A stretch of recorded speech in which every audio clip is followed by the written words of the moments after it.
তো বন্ধুরা, আপনাদের রেশন কার্ডে মোবাইল নাম্বার আপডেট করার জন্য আপনাকে চলে আসতে হবে খাদ্য দপ্তরের এই ওয়েবসাইটটি, যেটা wbpds.wb.gov.in। তারপরে এরকম একটি ওয়েবসাইট খুলে যাবে, এর লিঙ্ক আমি নিচে দিয়ে দেবো, অথবা আপনারা গুগলে গিয়ে সিম্পলি সার্চ করতে পারেন update mobile number in West Bengal ration card.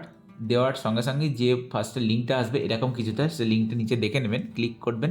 Click করার পরে সে একই পেজ খুলবে। তো দেখতে পাচ্ছেন এখানে আসার পরে আপনার যে রেশন কার্ড নাম্বারটা, যার সাথে আপনি মোবাইল নাম্বার লিঙ্ক করতে চাইছেন, সেই রেশন কার্ড নাম্বারটা বা তার রেশন কার্ড নাম্বারটাকে টাইপ করতে হবে।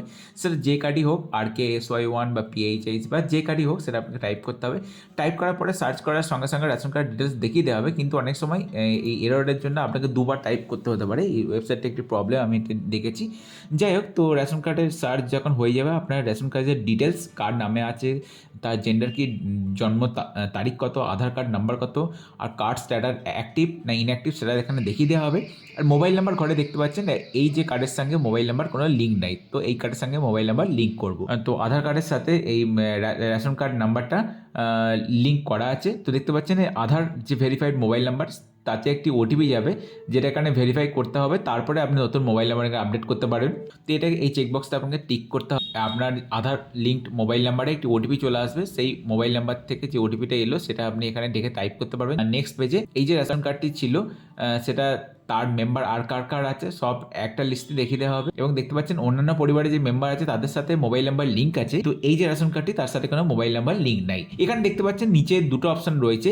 একটা দেখতে পাচ্ছেন ডিলিঙ্ক এক্সিস্টিং মোবাইল নাম্বার। আপনি মনে করলে এই যে অন্যান্য মেম্বারের যে মোবাইল নাম্বারগুলো রয়েছে সেইগুলো সরিয়ে দিতে পারেন। তো আপনি যদি ডিলিঙ্ক মোবাইল নাম্বার করেন, যার মোবাইল নাম্বারটা আপনি সরাতে চান সেটা সিলেক্ট করে কনফার্ম করলেই আপনার নেক্সট পেজে ওটিপি আসবে, ওটা সাবমিট করলেই এই যে মোবাইল নাম্বার সেটা ডিলিঙ্ক হয়ে যাবে, মানে সরে যাবে। তো আমি এখানে মোবাইল নাম্বার অ্যাড করতে চাই, তো অ্যাড নিউ মোবাইল নাম্বার করব। এরপর নতুন মোবাইল নাম্বার আমি একটি টাইপ করব, সেন্ড ওটিপিতে ক্লিক করে ওটিপি পাঠাতে হবে। ওটিপি পাঠানোর পরে ওটিপিটা এখানে টাইপ করতে হবে। ওটিপি টাইপ করে এখানে সাবমিট করলে ওই যে মোবাইল নাম্বারটি যেটা নতুন মোবাইল নাম্বার দিলেন, সেটা যে কার্ডে মোবাইল নাম্বার লিঙ্ক নেই সেই কার্ডটার সাথে অটোমেটিক লিঙ্ক হয়ে যাবে।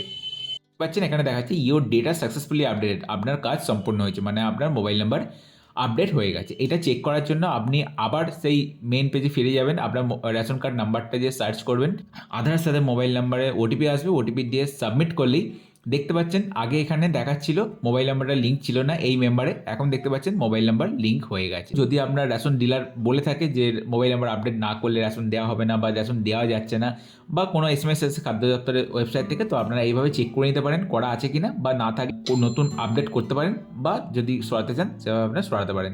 তো আশা করি এই ভিডিওটি ভালো লাগলে অবশ্যই লাইক শেয়ার করতে ভুলবেন না, এবং এই চ্যানেলটিকে সাবস্ক্রাইব করে মোটিভেট করতে ভুলবেন না। দেখা হচ্ছে এরকম পরের ভিডিওতে, ততক্ষণ ভালো থাকুন, সুস্থ থাকুন। জয় হিন্দ, জয় ভারত।